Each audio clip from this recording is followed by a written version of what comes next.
Gold, trusted gold buyers. మీరు తాకట్టు పెట్టిన బంగారాన్ని విడిపించి ఈ రోజు ఉన్న మార్కెట్ ధరకు కొనబడను. బ్రహ్మానందం గారితో ఎంఎస్ గారి అనుబంధం ఎంత గొప్పదో మాకందరికీ తెలుసు. లాస్ట్ ఆయన ఒక సభ పెడితే ఫ్యూ ఇయర్స్ బ్యాక్ బ్రహ్మానందం గారు ఎంఎస్ గారి గురించి మాట్లాడుతూ చాలా ఎమోషనల్ అయిపోయారు. ఆయన చనిపోయినప్పుడు మన ఫిలిం ఛాంబర్లో ఆయన భౌతిక దేహం ఉన్నప్పుడు బ్రహ్మానందం గారు చూస్తూ అలాగే కళ్ళు ఏడ్చేస్తే అలాగే ఉండిపోయారు. సో అద్భుతమైన రిలేషన్ వాళ్ళిద్దరి మధ్య. కాకపోతే ఎంఎస్ మధ్య బ్రహ్మానందం మధ్య గొడవలు వచ్చినాయి అని చెప్పి ఒకానొక టైంలో ఒక పుకార్లు సృష్టించేశారు. అసలు ఏం జరిగింది వాళ్ళిద్దరి మధ్య? అది ఉంటుందండి, ప్రొఫెషనల్ ఇది పోటీ ఉంటుంది కదా, అది ఎప్పుడూ ఉండేది. కానీ బ్రహ్మానందం గారు సీనియర్ కదా నాన్నగారు కన్నా, ఆయన ఎప్పుడో వచ్చారు. మా చిన్నప్పటి నుంచి ఆయన ఇండస్ట్రీలో యాక్టర్. సో డాడీ వచ్చింది ఆయన 46వ ఏట ఇండస్ట్రీలో కమెడియన్ అయ్యారు నాన్న. బ్రహ్మానందం గారు ఆయన చిన్నప్పుడే వచ్చారు. సో ఆ చిన్న అది ఒక పోటీ ఎప్పుడు ఉండేది. చాలా మంది కమెడియన్స్ ఉన్నారు అప్పుడు కూడా ఇండస్ట్రీలో. మల్లికార్జునరావు గారు ఉండేవారు, everybody are there. But Brahmanandam గారు ఎప్పుడు ఆయన he's like the on the top ఉండేవారు. సో ఆ మెంటరింగ్ అది ఉండేది. అంతేగాని గొడవలు బహిర్గతంగా గొడవలు పడిపోవడాలు అవేమీ అంత మాకు తెలిసి అయితే జరగలేదు. బట్ ఈ పోటీ అయితే ఉండేది ఎప్పుడు. చిన్న బాగా చెయ్యాలి అనేది ఉండేది. But at the same time మంచి బాండింగ్ కూడా ఉండేది. బ్రహ్మానందం గారితో ఉండేది. బ్రహ్మన్నయ్య అనేవారు నాన్న. కోట గారితో కూడా చాలా మంచి బాండింగ్ ఉండేది. అంతేగాని ఇట్లా కొట్టుకోవడాలు అంత రైవలరీస్ అయితే ఇద్దరి మధ్య జరిగిన ఒక పర్టికులర్ సందర్భం దాని గురించి ఏమైనా ఐడియా ఉంది మేడం? ఇదైతే ఒక మంచి మూమెంట్ ఇలా చెప్పడానికి మీకు తెలిసి. కోట గారు సారీ బ్రహ్మానందం గారి మధ్య. బ్రహ్మానందం గారితో నాకు డాడీ తోటి అంటే నా మూవీ చేసినప్పుడే ఆయనతో ఎక్కువ ఇంటరాక్ట్ అయ్యాను. అంతకు ముందంటే ఎప్పుడు నేను వెళ్ళి కలిసింది లేదు. కానీ నా మూవీ చేసినప్పుడు he was very supportive. He said నాకు క్యారెక్టర్ ఇవ్వే నువ్వు, నేను చేస్తాను, నేను ఫ్రీగా చేస్తా, 1 డే రోల్ ఇస్తావా లేదా అని చాలాసార్లు. ఒక్కసారి అనలా, he was very serious, he want to do. కాకపోతే రోల్ లేదు కదా ఇప్పుడు మళ్ళీ అది క్రియేట్ చేయాలి అని చెప్పి మేము ఇంకా రాయలేదు. మా ప్రొడ్యూసర్ గారు కూడా చేద్దాం అన్నారు. అది సంభవం అది వర్కౌట్ అవ్వలేదు. That was one moment with me. అది కాకుండా నాకు తెలిసి వాళ్ళిద్దరి మధ్యలో బాండింగ్ ఇంటికి వచ్చిన తర్వాత వీళ్ళిద్దరూ ఫోన్ కాల్స్ మాట్లాడుకునేవారు. అవునా? అనయ్య అంట ఈయన ఆ రోజు ఏం జరిగింది, సపోజ్ ఆ రోజు వర్క్ చేసి ఇంటికి వస్తే నైట్ ఆ మూమెంట్స్ మళ్ళీ మనం జనరల్గా ఫ్రెండ్స్ కొలీగ్స్ లేదా మంచి బాండింగ్ ఉన్న వాళ్ళతోటి మీరు క్యాచప్ అవుతారు కదా, మార్నింగ్ ఇలా జరిగింది ఇట్లా మాట్లాడుకునేవారు. లేదా రేపు షూటింగ్ అంటే ఈరోజు కాల్ చేసి రేపు మా డాడీకి కొన్ని ఫుడ్ అంటే చాలా ఇష్టం, ఈ హోమ్ ఫుడ్. సో కోట గారు బ్రహ్మానందం గారు వస్తున్నారు అంటే ఇంకా కొంతమంది ఉన్నారు, గిరిబాబు గారు ఇంటి నుంచి పచ్చళ్ళు వచ్చేవి. సో వాళ్ళైతే రేపు వాళ్ళతో కాంబినేషన్ ఉందంటే వాళ్ళు కాల్లో కనెక్ట్ అయ్యి నీకు ఏమి ఇష్టం అని వాళ్ళు అడిగేవారు. వాళ్ళు అడిగి వండించి తీసుకొచ్చేవారు డాడీ కోసం. అట్లాగా ఈయన కూడా నాకు అదైతే ఇష్టము, ఇది ఈ బ్యాంటర్ ఉండేది. బ్రహ్మానందం గారు ఎక్కువ మా ఇంట్లో ఉండే డ్రైవర్స్ వాళ్ళ ఇంటికి వెళ్ళడం ఇట్లా ఎక్కువ జరిగేది. వాళ్ళ ఇంట్లో ఉండే వాళ్ళు మా ఇంటికి రావడము అంటే వాళ్ళ వైఫ్ కొంచెం మా ఊరు వైపే, ఆవిడ కొప్పరు వైపు. సో ఆ బాండింగ్ బయట స్ట్రాంగ్గా ఉండేది. మాకు ఇంట్లో మేము నా వర్క్ వచ్చినప్పుడే నాకు తెలిసేది. మా బ్రదర్కి కొంచెం మంచి ఐడియా ఉంటుంది దాని మీద. ఏం తినేవారు మేడం ఇష్టంగా? వెజిటేరియన్ చాలా ఇష్టం డాడీకి. పచ్చళ్ళు, పులుసులు లేదా రోటి పచ్చళ్ళు ఇట్లాంటివి. ఇంకా ఆయన గిరిబాబు గారి ఇంటి దగ్గర నుంచి చింతకాయ పచ్చడి వచ్చేది. అది ఇయర్ వైజ్ పడతారు కదా, నిలవ పచ్చడి. సో దాన్ని అయితే ఈయన అసలు చాలా కేర్ఫుల్గా దాచుకుని నూరించుకుని తినేవారు. మా మదర్ బ్రాహ్మిన్. సో వాళ్ళిద్దరికి అట్లా ఈ వెజిటేరియన్ మీద ఒక స్పెషల్ లవ్ ఉండేది.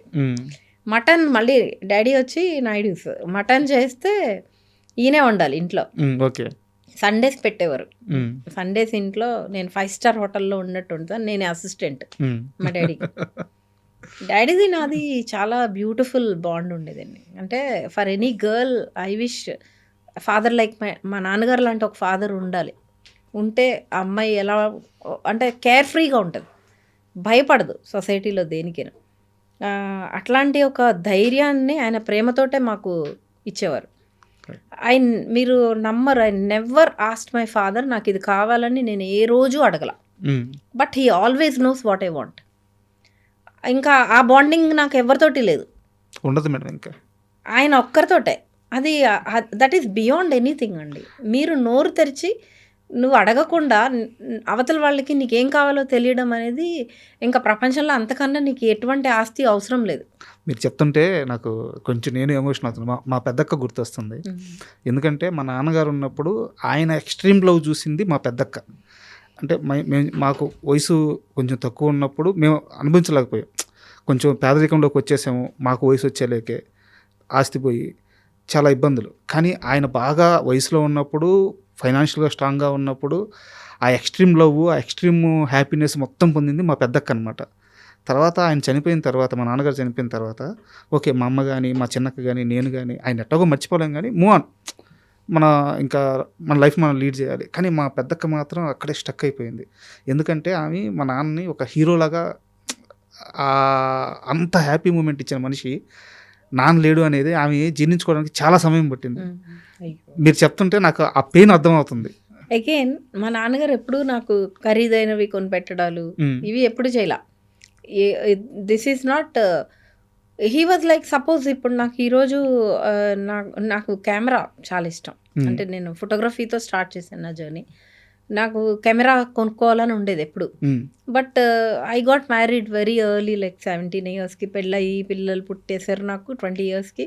సో ఇంతేనేమోలే లైఫ్ అనుకునేదాన్ని. ఆ తర్వాత we will know what we want when you age ఒక 25-26 వచ్చేటప్పటికి నీకు తెలుస్తుంది నీకు ఏది ఇష్టము, నువ్వు ఏం చేయాలని ఉంది. ఇది నేను ఎప్పుడు చెప్పాలా మా నాన్నకి. ఆయన యుఎస్ వెళ్ళారు ఏదో షూటింగ్కి, సాయిరామ్ శంకర్ గారు ఈయన వెళ్ళి మొత్తం రోడ్లన్నీ తిరిగి క్యానన్ కెమెరా నా కోసం ఒకటి కొని, క్యానన్ T35 రెబల్ అది కొని తీసుకొచ్చి నాకు గిఫ్ట్ ఇచ్చారు బర్త్డేకి. ఐ వాజ్ సో హ్యాపీ, ఎందుకంటే I never thought my father would know what I love. అంటే టెక్నికల్గా కానీ ఇట్లా నన్నే ఇంట్లో నీకు స్వీట్ తింటావా, లేకపోతే ఇది కావాలా అది కావాలా, అది వేరు. ఈ అమ్మాయికి అభిరుచి ఉంది, తినికి ఇది ఇష్టము, మనం ఇది చెయ్యాలని ఆయనకి తెలియకపోయినా సాయిరామ్ శంకర్ గారు చెప్పారు నాకు. అమెరికాలో రోడ్లన్నీ తిప్పారండి బాబు మీ నాన్నగారు. కూతురు మీద ప్రేమ అండి. అంటే నాకు తెలీదు మా నాన్నకి అంత తెలుసు నా గురించి అని. That was surprising. These kind of things there are so many till my last. అంటే ఆయన లాస్ట్ డే వరకు కూడా ఆయనతో నా జర్నీ అలాంటిది, very beautiful journey. He gave the same love to my daughters also. Super. అలాంటి ఫాదర్ చాలా రేర్గా ఉంటారు, అంత అండర్స్టాండింగ్, అంత సపోర్టివ్. ఇంకా అంటే అది ఎక్కడ దొరకదు, అది వేరే చోట కష్టం. నాకు ఇంకా కొన్ని వర్డ్స్ ఫార్మేషన్, సెంటెన్స్ ఫార్మేషన్ రావట్లేదు అది చెప్పడానికి. బాండింగ్ అర్థమవుతుంది. అండ్ యాక్చువల్గా విక్రమ్ గారి విషయానికి వస్తే ఆయన కెరీర్ కోసం ఎంఎస్ గారు ఎంత చేయాలో అంతా చేశారు, దాని వంతు ఎలాంటి లోపం లేకుండా అంతా చేశారు.